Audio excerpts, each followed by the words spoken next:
What's up everyone, in this tutorial we're going to be showing you how to remove Microsoft Authenticator app from your account.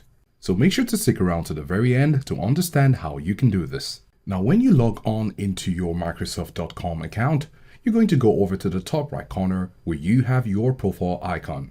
You're going to tap on it and then click on My Microsoft Account. Now when you get to this page, you're going to go over to the left side of the screen where you have some options. Click on Security. And then under Account, you're going to click on Manage How I Sign In. So on this page, you will see some options.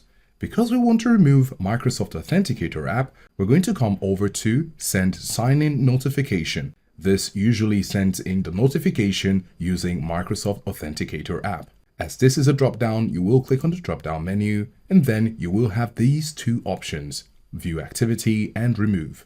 We're interested in removing, so we will click the button. When you click this button, your Microsoft Authenticator app will be removed from your account. So this is how to remove Microsoft Authenticator app from your account. Let us know if this was helpful, and thanks for watching.